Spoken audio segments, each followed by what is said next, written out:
এখনকার মানুষ কিছু টাকা বাঁচানোর জন্য নিজের পায়ে নিজেই কুড়ুল মারে। একটা মালবাহী গাড়ি আর একটা যাত্রীবাহী গাড়ির মধ্যে পার্থক্য আছে। এখানে এই টোটোটার মাথায় কত প্লাই, ভারী ভারী প্লাই তুলে দিয়েছে, কিন্তু টোটোটা কি ওইটা নেওয়ার জন্য তৈরি হয়েছে? এটা তো যাত্রীবাহী এক প্রকার গাড়ি।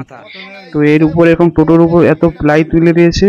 তো দেখুন কিভাবে টোটোটা হেলে পুরো বাজেভাবে পড়ে গিয়েছে। এবার টোটো যতক্ষণ এই সবকিছু নামানো হয় তো তোলা যাচ্ছে না।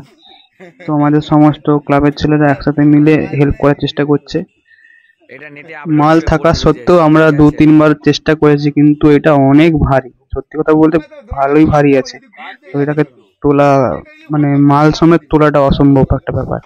দেখুন সবাই মিলে চেষ্টা করছে, তো বুঝতেই পারছেন কেমন জিনিস ফেঁসেছে জিনিসটা। না থাকলে বোঝা যাবে না। তো এই ছেলেটা যে আমরা যে সবাই মিলে এসেছি এর ভাগ্য ভালো, নালে এর লোকটার অনেক ভাগ্য ভালো যে টোটোটা কারো গায়ে গিয়ে পড়েনি। যদি কারো গায়ে গিয়ে পড়তো তার অবস্থা পুরো খারাপ হয়ে যেত।